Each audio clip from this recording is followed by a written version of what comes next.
इनके घर का सारा सामान निकाल कर फेंक दो। इन लोगों का घर जल्दी से जल्दी खाली करवाओ। नहीं नहीं सेठ जी, हमें आप कुछ और समय की मोहलत दे दीजिए, हम आपके पाई पाई चुका देंगे, लेकिन आप हमारे सामान ऐसे ना फेंकवाओ।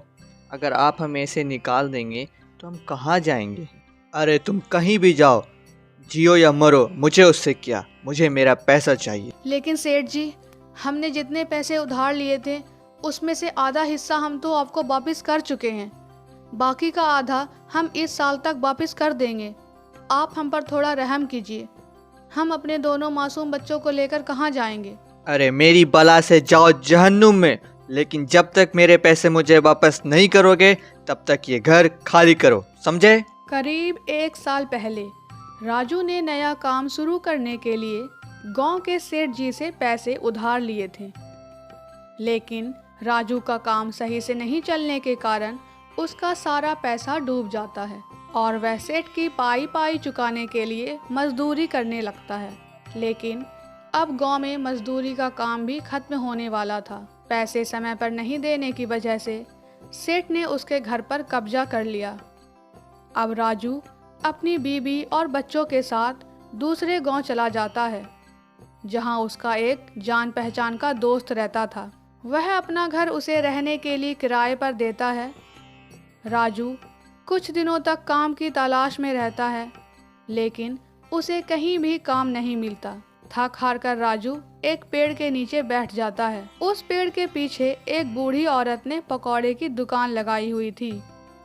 वह राजू को देखकर कहती है, क्या बात है बेटा, बड़े थके हुए लग रहे हो और शक्ल से तो लगता है इस गांव में नए नए आए हो। जी अम्मा, इस गांव में नया हूँ, 2 दिन से काम की तलाश कर रहा हूँ, लेकिन काम मिल ही नहीं रहा। अच्छा, अकेले हो या परिवार के साथ?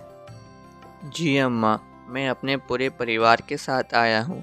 मेरे परिवार में एक बेटी और एक छोटा बेटा और मेरी पत्नी शोभा है। पास में ही हमने एक मकान किराए पर लिया है, लेकिन घर तो ले लिया है, लेकिन अब किराया देना और रोज़ का खाना पीना ये सब करना बहुत मुश्किल हो रहा है। बचे हुए पैसे भी अब ख़त्म हो गए हैं, इसलिए काम ढूंढ रहा हूँ। बेटा परेशान मत हो, काम ढूंढते ढूंढते तुम्हें भूख लग गई होगी ना।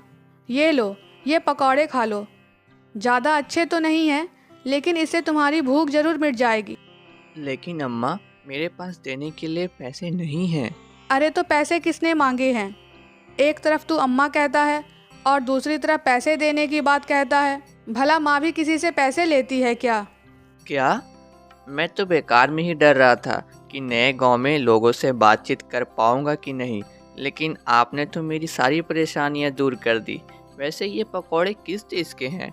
देखने में तो बड़े अच्छे लग रहे हैं। बेटा, ये ऐसे वैसे पकौड़े नहीं हैं, बांस के पकौड़े हैं। क्या? सच में? बांस के पकौड़े? लेकिन बांस के पकौड़े कैसे खाए जाते हैं? मैंने आज तक नहीं सुना कि बांस के भी पकौड़े बनते हैं। बेटा, एक बार खाकर तो देखो, स्वाद आ जाएगा। उस बूढ़ी औरत की बात सुनकर राजू बांस के पकौड़े खाने लगता है और पकौड़े खाने के बाद उसे वह बहुत ही स्वादिष्ट लगते हैं और वह खुशी से कहता है, अरे अम्मा, ये पकौड़े तो बहुत लाजवाब हैं। क्या आप मुझे बता सकती हैं आपने ये पकौड़े कैसे बनाए हैं? घर जाकर मैं अपनी पत्नी से कहूँगा बिल्कुल ऐसे ही बांस के पकौड़े बनाने के लिए। हाँ हाँ बेटा, क्यों नहीं।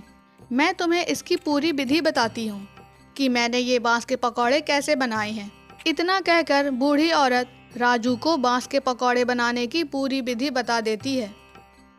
ये सब जानकर राजू वहाँ से अपने घर की ओर चला जाता है और अपनी पत्नी को इसके बारे में बताता है। ये सुनकर शोभा कहती है, मुझे तो लगता है काम ढूंढने के चक्कर में आपके दिमाग पर गर्मी चढ़ गई है। भला बांस के पकौड़े भी बनते होंगे क्या? अरे शोभा, तुम मेरी बात को मजाक में क्यों ले रही हो? मैं सच कह रहा हूँ। पीपल के पेड़ के नीचे एक बूढ़ी अम्मा ने पकौड़े की दुकान लगाई थी, तो मैं उनसे पकौड़े बनाने की विधि पूछ कर आया हूँ। तुम एक बार पकौड़े बनाकर तो देखो। घर में पैसे के नाम पर कुछ भी नहीं है और यहाँ इनकी नई नई फरमाइशें हो रही हैं। अब बताओ, ये बांस के पकौड़े बनाने के लिए मैं बांस कहाँ से लाऊं? माँ, मुझे पता है ये बांस कहाँ से मिलेंगे। मैंने देखा है, पीछे पहाड़ के पास वहाँ बांस के पेड़ लगे हुए हैं। जो खाने के लायक होते हैं। मैंने किताबों में पढ़ा है कि कुछ बांस ऐसे भी होते हैं जिन्हें हम इंसान खा सकते हैं। लो, अब बांस लाने की भी दिक्कत खत्म हो गई। बेटा, तुम जल्दी से वहाँ से बांस तोड़ लाओ और फिर हम आज बांस के पकोड़े खाएंगे। राजू की बेटी पिंकी जंगल से कुछ बांस तोड़कर लाती है। शाम के समय राजू की पत्नी शोभा राजू द्वारा बताई गई विधि के अनुसार बांस के पकौड़े बनाना शुरू कर देती है। कुछ देर बाद पकौड़े बनकर तैयार हो जाते हैं और सभी बैठकर एक साथ वो पकौड़े खाते हैं। पकौड़े खाने के बाद सभी को उसका स्वाद बहुत ही पसंद आता है। आप तो सच कह रहे थे, ये बांस के पकौड़े तो सच में बड़े ही स्वादिष्ट हैं। तुमने सही कहा शोभा, इस पकौड़े का स्वाद एकदम अम्मा जैसे पकौड़े जैसा ही है। मैं क्या कहती हूँ, क्यों ना हम भी इस बांस के पकौड़े का ठेला लगा लें। जैसे हमने ये बांस के पकौड़े पहली बार खाए तो बहुत मज़ा आया, वैसे ही और लोग भी इन बांस के पकौड़े के बारे में नहीं जानते होंगे और वे लोग खाएंगे तो बहुत खुश हो जाएंगे और ऐसे ही हमारी भी ज़रूरतें पूरी होती रहेंगी और आपको भी काम ढूंढने की ज़रूरत नहीं पड़ेगी। लेकिन शोभा, यहीं पास में वो बूढ़ी अम्मा की भी पकौड़े की दुकान है और हम अगर उनके सामने ही अपना पकौड़े की दुकान खोल देंगे तो ये धोखेबाजी होगी ना। उन्होंने ही हमें बांस के पकौड़े बनाने सिखाए हैं, हम ऐसा नहीं कर सकते। मैं कुछ और काम देखता हूँ। अगले दिन राजू नए काम ढूंढने के लिए जाता है और जैसे ही वह पेड़ के पास से गुजरता है वह देखता है कि उस पेड़ के पास में पकौड़े की दुकान नहीं लगी हुई थी और ना अम्मा का कोई स्पर्श दिखाई देता है। राजू यह देखकर परेशान हो जाता है और आसपास के लोगों से अम्मा के बारे में पूछता है। अरे भाई साहब, यहाँ पर एक बूढ़ी अम्मा एक पकौड़ी की दुकान लगाई हुई थी, आप कहाँ गई? अरे भैया, दिन में सपने देख रहे हो क्या? यहाँ कब से कोई बूढ़ी अम्मा पकौड़े की दुकान लगाने लगी? लेकिन मैंने कल एक बूढ़ी अम्मा के पकौड़े की दुकान लगाते हुए देखा था। वो बांस के पकौड़े बेचा करती है, लेकिन आज उन्होंने अपनी दुकान नहीं लगाई। अरे भैया, लगता है तुम इस गांव में नए हो। आज तक मैंने इस पेड़ के नीचे किसी बूढ़ी अम्मा को ठेला लगाते हुए नहीं देखा। ऐसा कैसे हो सकता है? मैंने तो कल खुद अम्मा के हाथों के बनाए हुए पकौड़े खाए थे। राजू आसपास के सभी लोगों से उस बूढ़ी अम्मा के बारे में जानकारी लेता है, लेकिन किसी को वो बूढ़ी अम्मा के बारे में नहीं मालूम था। ये जानकर राजू बहुत हैरान हो जाता है और घर वापस आ जाता है। इसके बाद वह शोभा को सारी बातें बता देता है।